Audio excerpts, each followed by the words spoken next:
Sir ఈరోజు Jack trailer వచ్చేసి release అయింది అండ్ ఈ ట్రైలర్ మీద రెస్పాన్స్ రకరకాలుగా ఉంది. ఎందుకంటే సిద్ధు జొన్నలగడ్డ తెలుగు అబ్బాయి అండ్ అలాగే వైష్ణవి చైతన్య కూడా తెలుగు అమ్మాయి ఇద్దరు కలిసి తెలుగు వాళ్ళు స్క్రీన్ మీద నటించడం ఇదే మొదటిసారి అని కూడా కమెంట్స్ వస్తున్నాయి. సో అసలు ఈ ట్రైలర్ ఎలా ఉంది, దీని మీద మీ రెస్పాన్స్ ఏంటి? మొదటిసారి ఏముంది, చాలామంది తెలుగు వాళ్ళు చాలా హీరో హీరోయిన్స్ నటించిన సినిమాలు ఉన్నాయి చాలా. మొదటిసారి ఏం కాదు. బట్ జాక్ ట్రైలర్ అయితే ఒక సర్ప్రైజ్ ఇచ్చిందని చెప్పుకోవాలి.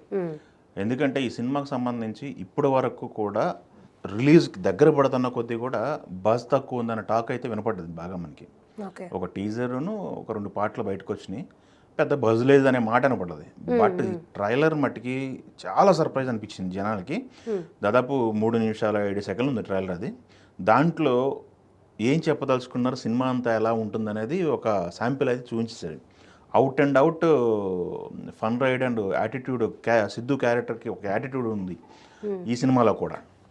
మన సిద్ధుకి దాదాపు 2009లో ఆయన కెరీర్ స్టార్ట్ చేసినప్పటి నుంచి కూడా 2022లో డీజే టిల్లు వచ్చే వరకు కూడా ఒక అప్ అండ్ డౌన్స్ ఉన్నాయి ఆయన కెరీర్లో. 22లో ఎప్పుడైతే డీజే టిల్లు అనే ఒక క్యారెక్టర్ వచ్చిందో, సినిమా వచ్చిందో, దాంట్లో ఆయన క్యారెక్టర్కి ఒక మీటర్ ఉంది. ఆ మీటర్లో టిల్లు స్క్వేర్ కూడా వెళ్ళింది. దాదాపు 100 కోట్లు కలెక్ట్ చేసింది టిల్లు స్క్వేర్ 24లో. అదే మీటర్లో ఈ సినిమా ఉంది అనే టాక్ అయితే బయటకు వచ్చింది. ఎందుకంటే బొమ్మరిల్లి భాస్కర్ దాదాపు 4 సంవత్సరాలు, ఇది 2001లోనే బ్యాచిలర్ వచ్చింది, మోస్ట్ వాంటెడ్ బ్యాచిలర్ అని చెప్పేసి 2021లోనే వచ్చింది. 4 సంవత్సరాలు గ్యాప్ వచ్చింది బొమ్మరిల్లి భాస్కర్కి. చాలా గ్యాప్ తీసుకొని ఈ సిద్ధు జొన్నలగడ్డతో ఈ ప్రాజెక్ట్ పట్టాలెక్కింది. ఛత్రపతి బివిఎస్ని ప్రసాద్ ఈ సినిమాకి ప్రొడ్యూస్ చేస్తున్నారు. ఈ సినిమా పైన ప్రస్తుతానికి వచ్చిన కంటెంట్ ఏదైతే ఉందో ఆ కంటెంట్ మొత్తానికి కూడా ఎంతైతే బజ్ క్రియేట్ చేయగలిగిందో దానికి 100 రెట్లు బజ్ ఈ ట్రైలర్ క్రియేట్ చేయగలిగింది. ఈ ట్రైలర్ చూసిన ప్రతి ఒక్కళ్ళు కూడా మరొక 100 crores కోసం రెడీ అయిపోతున్నాడు సిద్ధు అన్న టైప్లో మాట్లాడుతున్నారు. యూత్కి బాగా కనెక్ట్ అయ్యాడు డీజే టిల్లు క్యారెక్టర్తో. డీజే టిల్లు అనేది ఏదైతే బయటకు వచ్చిందో ఆ క్యారెక్టరైజేషన్తో యూత్కి బాగా కనెక్ట్ అయిపోయాడు సిద్ధు. సిద్ధు నుంచి ఏ ప్రోడక్ట్ వచ్చినా చూడటానికి రెడీగా ఉన్నారు. అది కాకుండా ఇది ప్రామిసింగ్గా ఉంది. ఇతను ఒక ఇన్వెస్టిగేటివ్ ఏజెంట్లా కనపడుతున్నాడు. రా ఏజెంటా అంటే అవతల ఇంకొక ప్రకాష్ రాజ్ క్యారెక్టర్, బలమైన క్యారెక్టర్ కనపడుతుంది ఇంట్లో.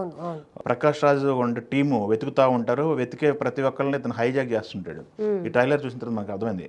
ప్యారలల్గా ఇతను ఇన్వెస్టిగేషన్ చేస్తుంటాడు. అసలు ఇతను రా ఏజెంటా లేకపోతే ప్రకాష్ రాజు టీంకి ఇతను అగెనిస్ట్ ఎందుకు అయ్యాడు, మళ్ళీ వాళ్ళతో ఎందుకు కలిశాడు, మధ్యలో ఈ వైష్ణవి చైతన్య క్యారెక్టరైజేషన్ 2 రకాలు కనపడుతుంది, 2 టైప్స్ కనపడుతుంది. అసలు ఈ ఎంఐ క్యారెక్టరైజేషన్ ఏంటి, అక్కడ తీవ్రవాదులకు సంబంధించినటువంటి ఒక టాపిక్ కూడా రైజ్ చేశారు. ఈ కథ ఇలా రన్నింగ్లోనే ప్రతి ఒక్క సిచ్యువేషన్లో ప్రతి ఒక్క సీన్లోనే హ్యూమర్ క్రియేట్ చేయడానికి ట్రై చేశారు. సిద్ధు నుంచి వచ్చేటటువంటి ఏదైతే డైలాగ్స్ ఉంటాయో, మాటలు ఉంటాయో, అవి యూత్ని బాగా ఆకట్టుకుంటుంటాయి. అతను మాట్లాడే స్లాంగ్ కానీ కొంచెం ఈ స్లాంగ్ మార్చారు ఈ సినిమాలో. డిజిటల్కి దీనికి కొంత వేరియేషన్ చూపించే ప్రయత్నం అయితే చేశారు. మాటల విషయానికి వచ్చినట్టయితే నాకు లీనియస్ ఇచ్చారు అని చెప్పి సిద్ధు చెప్తున్నారు. డైలాగ్స్ విషయంలో భాస్కర్ గారు నేను డిస్కస్ చేశాము. ఆన్ స్పాట్ ఏదైతే ఆ సీన్కి ఉపయోగపడుతుందో ఆ డైలాగులు మనం పెట్టుకున్నాం అని చెప్పి చెప్పడం జరిగింది. ట్రైలర్లో కొన్ని లాస్ట్లో మనం కట్ చూసాము, కొన్ని లైట్ల బూతులు వినపడ్డాయి. నాకు తెలిసా ఇవి ఇన్స్టెంట్గా అక్కడికి ఏమైతే మాట్లాడగలరో ఆ క్యారెక్టర్లో ఉన్న వ్యక్తి అయ్యే పెట్టాం మేము అని చెప్పే టోన్లో సిద్ధు మాట్లాడుతున్నారు. బట్ ఆ బూతులు అనేవి సెన్సార్ యాక్సెప్ట్ చేస్తారా, సినిమా సెన్సార్ ఇంకా అవ్వలేదు అనుకుంటా, సెన్సార్ అవ్వకపోతే ఈ బూతులు అనేవి సెన్సార్లో వెళ్ళిపోతాయా అనేది ఒకటి నడుస్తుంది. లేదా బూతుల దగ్గర బీపులు వేస్తారా అనేది వెళ్తుంది. డిజిటల్ అని లేకపోతే మ్యాడ్లు కానీ మ్యాడ్ స్క్వేర్లు కానీ ఇవన్నీ కూడా కొంత అక్కడక్కడ బూత్ పదాలు వాడినప్పటికి కూడా సెన్సార్లో బీపులు వేయటము చేయటం జరుగుతుంది. అది క్యాజువల్గా వాడక భాషే కదా అన్న టోన్లో మాట్లాడుతున్నారు. దానికి పెద్ద అభ్యంతరం లేదు కానీ మాట్లాడుతున్నారు. బట్ ఈ ట్రైలర్ అయితే యూత్ని ఆకట్టుకునేలాగానే ఉంది.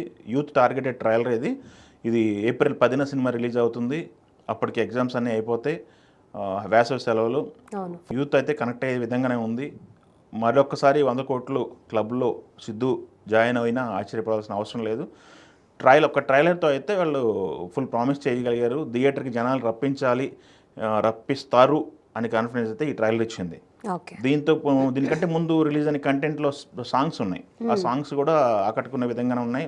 మొత్తం ఈ సినిమాకి మనం ఉన్న సమాచారం ప్రకారం 3 సాంగ్స్ ఉన్నాయట. 2 సాంగ్స్ ఆల్రెడీ బయటకు వదిలేశారు.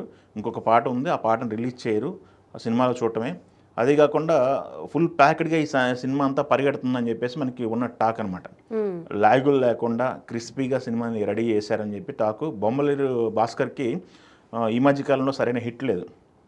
బౌన్స్ బ్యాక్ అవుతారు, కమ్బ్యాక్ అవుతారని పదాలు అయితే వినపడుతున్నాయి మనకి ఇండస్ట్రీ నుంచి. ఈ సినిమా కొంతమందికి చూపించడం జరిగిందంట. చూసిన వాళ్ళు చెప్తున్న మాటలు ఇవి. ఓకే.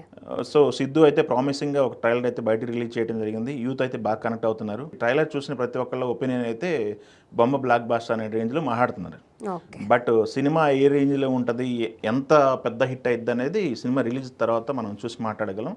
రేంజ్ నిర్ణయిస్తే తప్ప పక్కా హిట్ అనేది అయితే కాన్ఫిడెన్స్ అయితే ఈ సినిమా ఈ ట్రైలర్ చూసిన తర్వాత వచ్చింది. ఓకే. సో రిలీజ్ ఏప్రిల్ 10 ఉంది. రిలీజ్ తర్వాత సినిమా ఎలా ఉందని మళ్ళీ మాట్లాడుకుందాం.